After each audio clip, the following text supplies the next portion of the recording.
రాజకీయాల్లో పార్టీ ఫిరాయింపులపై స్పందించారు సీఎం రేవంత్. విద్యార్థి దశలో సిద్ధాంతపరమైన భావజాలం లేకపోవడమే ఫిరాయింపులకు కారణమన్నారు. నాయకులు ఏ పార్టీలో ఉన్నా అంతా జాతీయ సాంస్కృతిక వాదనకు కట్టుబడి ఉండాలి, దాన్ని పాటించాలని మాజీ గవర్నర్ విద్యాసాగర్ రావు పిలుపునిచ్చారు.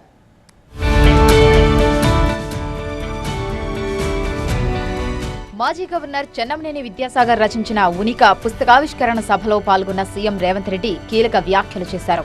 విద్యార్థి దశలో సిద్ధాంతపరమైన భావజాలం లేకపోవడమే రాజకీయాల్లో పార్టీ ఫిరాయింపులకు కారణమన్నారు. విద్యార్థి జీవితంలో చైతన్యం లేకపోవడం వల్లే ప్రజా జీవితంలోకి వచ్చేవాళ్లు ఏదో ఒక పదవి కావాలని ఆశించి పార్టీలు మారుతున్నారని కామెంట్ చేశారు.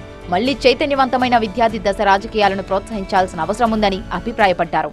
విద్యార్థి దశలో సిద్ధాంతపరమైన భావజాలంలో రాణించిన వాళ్ళు తక్కువ ఉండడం వల్లనే, విద్యార్థి రాజకీయాలలో చైతన్యం కోల్పోవడం వల్లనే ఈరోజు ప్రజా జీవితంలోకి వచ్చేవాళ్ళు ప్రజాప్రతినిధులుగా కావాలి, ఏదో రకంగా ఏదో ఒక పదవిలో ఉండాలి. కాబట్టి ఏ పార్టీ అయినా పర్వాలేదు, మాకు పదవి ఉంటే చాలు అనుకునే పరిస్థితులు ఈరోజు రాష్ట్రంలో వచ్చినాయి.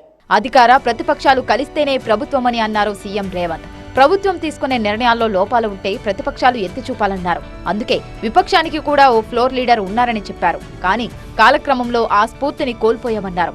శాసనసభలో అన్ని అంశాలపై చర్చ జరగాలన్నది తమ విధానమని చెప్పారు సీఎం రేవంత్. అందుకే తాము అధికారంలోకి వచ్చిన తర్వాత ఎప్పుడూ విపక్షాలను సభ నుంచి సస్పెండ్ చేయలేదన్నారు. ఈ 65 మంది విధానపరమైన నిర్ణయాలు తీసుకుంటారు మంత్రివర్గ ఆమోదంతో. అందులో లోపాలు ఉంటే ఎత్తి చూపడానికి ప్రధాన ప్రతిపక్షానికి ఉంటాయి. అదేవిధంగా విపక్షాలకు సంబంధించిన నాయకులకు కూడా ఒక ఫ్లోర్ లీడర్ ఉండడం, ఆయా పార్టీలు ఆ విధానాలలో ఉన్న లోపాలను ఎత్తి చూపడానికే మనం ఈ చట్టసభలను ఏర్పాటు చేసుకున్నాం. తమిళనాడులో పార్టీ మధ్య విభేదాలు ఉన్నా రాష్ట్రం కోసం అంతా ఒక్కటవుతారన్నారు సీఎం రేవంత్. మనం కూడా సమస్యల పరిష్కారం, అభివృద్ధి కోసం ఒక్కటిగా పనిచేయాలని పిలుపునిచ్చారు. కేంద్ర మంత్రులుగా ఉన్న కిషన్ రెడ్డి, బండి సంజయ్ బీజేపీ నేతలు ఇందుకు సహకరించాలని కోరారు. రాష్ట్ర విషయం వచ్చినప్పుడు, వాళ్ళ సంస్కృతి, వాళ్ళ భాష విషయం వచ్చినప్పుడు 100% ఒక్కటైపోతారు. మనం కూడా తెలంగాణ విషయంలో పెద్దలు కిషన్ రెడ్డి గారు వస్తారనుకున్న వారు వచ్చినుంటే వారికి విజ్ఞప్తి చేసేవాడిని.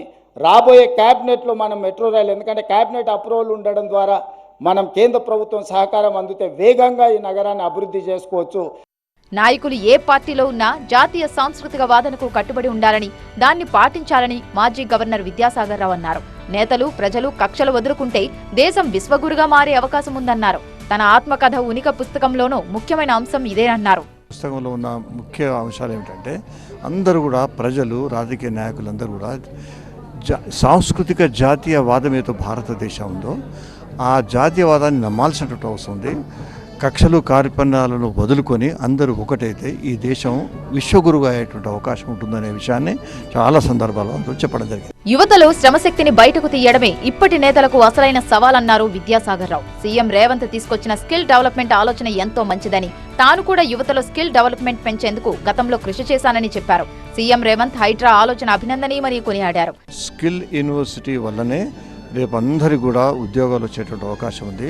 అట్టడుగు స్థాయిలో ఉన్నటువంటి ప్రజలకు మనం ఇప్పుడు ఏం చేయడం లేదు. ఎక్కువగా వాళ్ళందరికీ స్కిల్ ఇచ్చినట్టు అయితే వాళ్ళు ఈ దేశంలోనే కాకుండా ఇతర దేశాలకు పోయి ఉన్నటువంటి బ్రతికే అవకాశం ఉంటుంది.